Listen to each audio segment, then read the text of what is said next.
Magandang gabi po sa ating lahat, sa inyo pong na dumalo sa gabing ito. Salamat po sa inyo. Kahit na marami po kayong gawain ay nagkita-kita tayo. Isang napakalaking karangalan po na makita namin kayong lahat ngayon. Nandito rin po yung aking mga kasama sa PDP Laban, si Atty. Bondok, kumakandidato ring senador ng ating bansa, si Atty. JB Hinlo, kasama ko rin sa PDP Laban, makandidatong senador. Mga representatives po ni Pastor Kibuloy, si Atty. Torion nandito. Representative po ni Senator Bato, ang kanyang kapatid.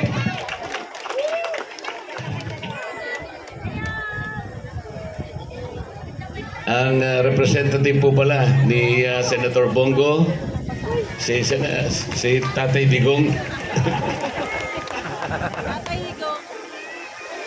Marami po akong itatanong sa inyo.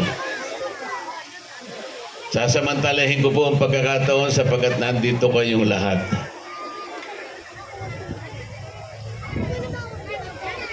Mura po ba ang bilihin ngayon? Mura po ba ang bigas? Maginawa po ba ang ating buhay ngayon? Napakamura po ba ng kuryente ngayon? Baka naman ang gamot, napakamura po. Yun pong pagpo-hospital, murang-mura po, hindi po ba? Nakakalakad po ba kayo sa gabi ngayon na hindi natatakot? Ang mga kriminal po'y kumonti po ba ngayon? Nawala po ba yung mga baha? Nandyan! Gumanda po ba yung traffic natin? Mas lumala! Alam po ninyo kung bakit ko tinatanong sa inyo ito? Sapagkat sa lahat po ng mga lugar na pinupuntahan namin, ito pong kahirapan ng ating bansa ang palagi pong isinusumbong sa amin. Ang sabi ko naman po sa kanila, nagkaganito po tayo dahil sa mahabang panahon, hindi po ninyo masyadong pinili yung mga senador na inyong ibinoto. Ang mga iba po'y naging pabalik-balik na lang. 3 beses na nakabalik, 4 na beses na nakabalik. Pero ang kalagayan po ng ating bansa ay bagsak pa rin ang ating ekonomiya. Mahina ang ating institusyong pampolitika, pati po yung ating lipunan. Alam po ninyo, napakahina ng pundasyon na kanyang kinalalagyan. Etong nakaraang araw, nabigla po tayong lahat at alam ko marami sa inyo ngayon, kung hindi man lahat, ay labis na nalulungkot sapagkat nilapastangan ang pagkatao at karapatan ng dating Pangulong Rodrigo Duterte.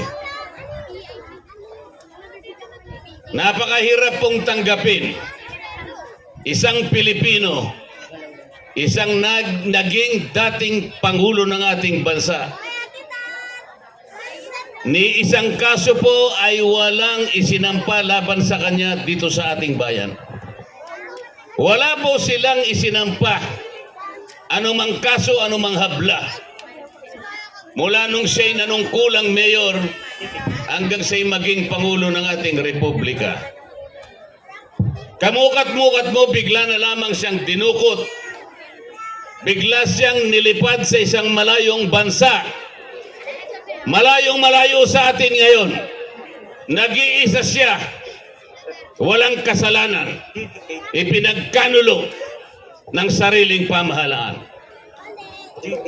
Ang lalo pa pong mahirap tanggapin, mga kababayan, itong hukuman na pinagdalhan sa kanya, na wala naman pong jurisdiction sa atin sapagkat ang ating bansa ay matagal nang kumalas bilang estadong kasapi. doon sa tinatawag na Rome Statute. Hindi na po tayo kasali doon. Pinipilit pa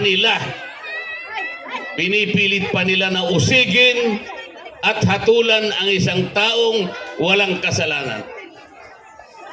Ang ICC po ay makakatulong lang sa suliraning pangbatas ng isang bansa kung ang hukuman ng isang bansa ay hindi gumagana. Kung ang mga piskalya sa isang bansa ay hindi gumagana. Yung ginawa po nila sa ating Pangulong Duterte ay sampal mula sa pinakamababang hukuman ng ating bansa hanggang sa pinakamataas na hukuman, ang Korte Suprema. Bakit po? Umaandar po ang ating hukuman, ang ating justisya. Tumatanggap sila ng anumang habla, ng anumang asunto na iahain nino man laban kanino man. Bakit hindi nila inasunto ang Pangulo nung siya'y nandito pa, nung siya'y nanunungkulan o pagkatapos na siya'y manungkulan? Wala po ni isa. Pagkatapos ay ganun ang kanilang gagawin. Ang isa pang hindi katanggap-tanggap, mga kababayan, itong International Court of Justice na kung tawagin ay ICC. Alam po ba ninyo kung saan nakabase itong hukuman na ito? Ito ay nakabase sa Netherlands. Isang bansa na ngayon ay patuloy pa rin na kumukup-kup, nagtatanggol at nagbibigay ng suporta sa mga komunista na kalaban ng ating gobyerno. Ito ang masakit. Masahol pa po kay Dr. Jose Rizal ang ginawa nila kay Tatay Digong. Bakit po? Si Dr. Jose Rizal hinatulan ng mga Kastila, ngunit nung panahon na yon ang ating bansa ay nasa ilalim ng Espanya. Pero ngayon, ang bansa natin ay isang bansang malaya. Isang bansa na independent, isang bansa na merong soberenya sa kanyang sarili. Bakit hahatulan ang isang Pilipino, ang isang dating presidente? Ang pinakamasakit po ay ito. Bakit po ang presidente ng Russia, si Vladimir Putin, inisyuan din ng warrant of arrest nitong inutil na ICC ito? At meron din pong Interpol na nagbigay ng warrant of arrest. Bakit po hindi nahuli ang Vladimir Putin ng Russia? Ganon din po ang presidente ng Israel, Benjamin Netanyahu. Meron din pong warrant of arrest na inisyu ang ICC, ang inutil na ICC ito. Meron din pong ginamit na Interpol. Pero hindi rin po nahuli ang Benjamin Netanyahu. Bakit po? Sapagkat wala isa man sa kanilang mga kababayan ang nakipagsabwatan sa ICC para ipahuli at ikulong ang kanilang mga leaders. Hindi po kagaya dito. Hindi po kagaya dito. Tayo pa ang nakipagsabwatan. Parang isang pangulo na walang kasalanan kundi mahalin ang kanyang bansa ay sapilit ang dakpin na labag sa kanyang kalooban para siya ay usigin, para siya ay hatulan ng isang hukuman na kailanman ay hindi natin kinikilala.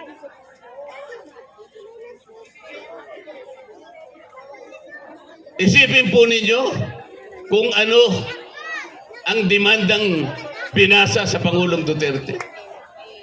Siya daw ay nakapatay ng 43 tao sa pagitan ng 2011 at 2019. 8 taon. Yun po yung binasang demanda. Akala ko ba yung kanyang mga kalaban dito palaging sinasabi ang pinatay daw sa war on drugs 30,000 people. Hindi po, binasahan siya ng demanda doon sa Hague. 43 individuals. Sa loob ng 8 taon. Ibig sabihin, 5 di umano'y napatay sa loob ng 1 taon. Bakit nakalimutan po nila yung Mama Sapano Massacre? 44 na pulis ang pinatay sa loob lamang ng 1 araw. Bakit nakalimutan po yung Maguindanao Massacre? 58 ang napatay sa loob lamang ng 1 araw. Wala man lang isa na nagsuplong sa ICC. Si Vladimir Putin gumagamit ng missile sa gyera sa Ukraine. Ang missile hindi pumipili kung sino ang papatayin. Sanggol, matanda, babae, bata, kahit sino. Kung sino ang abutan ng missile. Yun po yung crime against humanity. It's a widespread and systematic attack on civilian population. Ganon din ang ginawa sa Israel. Ang mga missile ng Israel na pumupuksan ng maraming kalaban, yung Hamas, walang pinipili ang missile. Yun ang crime against humanity. Ang Pangulong Duterte, ang ginawa niya ay gumawa ng programa para durugin ang mga taong nagbebenta at nagpupus ng droga dito sa ating bansa. Sapagkat alam niya ang panganib ng droga. Ang droga ay sisira sa pagkatao ng isang human being, ng isang tao. Ang droga ay sisira sa isang pamilya. Ang droga ay sisirain niyang lipunan. Ito ang ayaw mangyari ng dating Pangulo. Bilang Pangulo ng bansa, katungkulan niya na proteksyonan ang mamamayan. Yun ang kanyang tungkulin bilang inihalal na Pangulo ng isang bansa. Walang tumutol dito kahit isa. Walang kumontra dito kahit isa. Ito'y binadyetan pa ng ating pamahalaan sa napakahabang panahon. At nakita natin kung anong resulta nito. 43 tao daw ang napatay. Hindi man lang siya binigyan ng pagkakataon na sagutin ang demanda laban sa kanya. Sa pilitan siyang kinuha at dinukot at pagkatapos inilipat sa malayong lugar. Alam ko po, nagdurugo ang inyong puso. Naiintindihan ko po kayong lahat.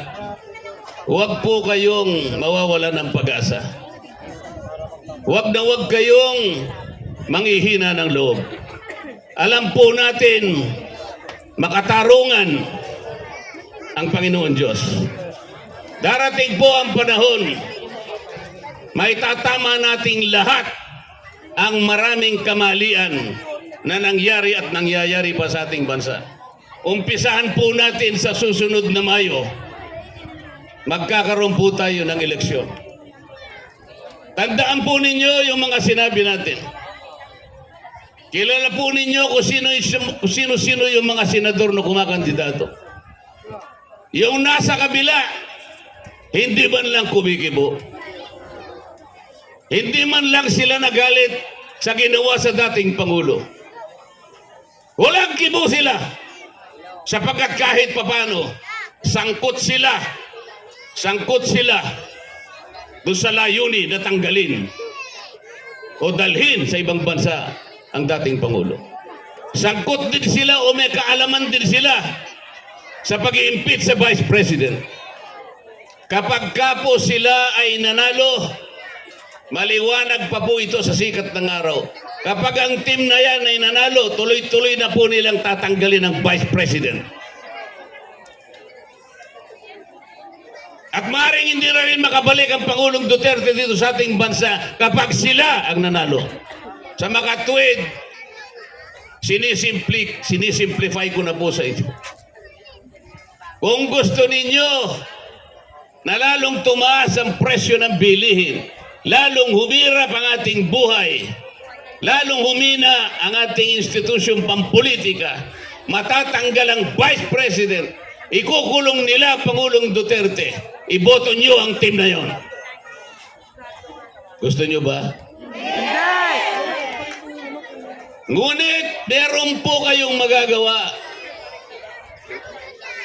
Yung team ng PDP Laban, yung team suka na kanilang sinabi, sila ang pipigil sa kanilang mga balakin. Hindi pwede na matanggal ang Vice President. Gagawa ng paraan ng PDP Laban para pigilin ang kanilang balakin. Ang PDP Laban ang gagawa ng paraan para maibalik ang Pangulong Digong dito sa ating bansa sa lalong madaling panahon. Yes! Balik! Bring him back! Kailangan po iboto niyo lahat ang team ng PDP Laban. Yes! PDP! 16 po na boto ang kailangan sa Senado para tanggalin nila ang Vice President. Kapag nagawa po nila yon, maniwala po kayo sa akin. Baka ni makangiti ay hindi na tayo makangiti. Baka wala na po tayong ikaliligaya sa bawat araw ng ating buhay. Baka lalong dumilib ang ating kinabukasan. Sa makatwid, alam na po natin ang gagawin natin. Yung team na yon, kilala nyo naman yung team na yun eh. Tingiwi! Yung team na yon, Tingiwi! o yung team suka. Timbangag! Yung team suka po, may asim. Katulad po ninyo, napakarami po, lahat po kayo, may asim pa. Sana all! Yung team naman na yon, ewan ko kung anong lasa nun.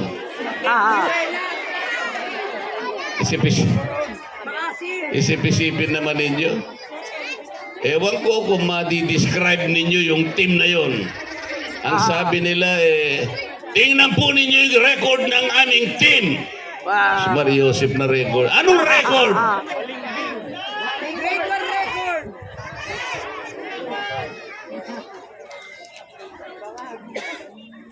Tinitingnan niya ako eh. So, mga kababayan, salamat po sa pagkakataon kami nakapunta sa inyong lugar. Salamat po sa pagkakataon nakapagsabi kami sa inyo ng aming saloobin. Pero higit sa lahat, gusto po namin gumawa ng isang bagay na makapagpapabago sa kasaysayan ng ating bansa. Napakahirap po ng ating bansa sa ngayon, kaya pagtulungan po natin ito. Pagtulungan po natin ito. Huwag po nating kalilimutan ang ginawa nila kay Tatay Digong. Tama! PRRD is the image of sacrifice and courage. PRRD is the symbol of our honor as a free, brave, independent, and sovereign nation. PRRD is the unifying force so that we can regain and restore the dignity, the rectitude, and the majesty of our laws. Ito po yung gusto namin gawin. Ito po ang gustong gawin ng PDP Laban. Hindi po namin kayo bibiguin. Ituloy po natin ang laban. Ilaban po natin. Let us protect and defend our nation. Let us bring back President Rodrigo Roa Duterte. Maraming salamat. Para sa tunay na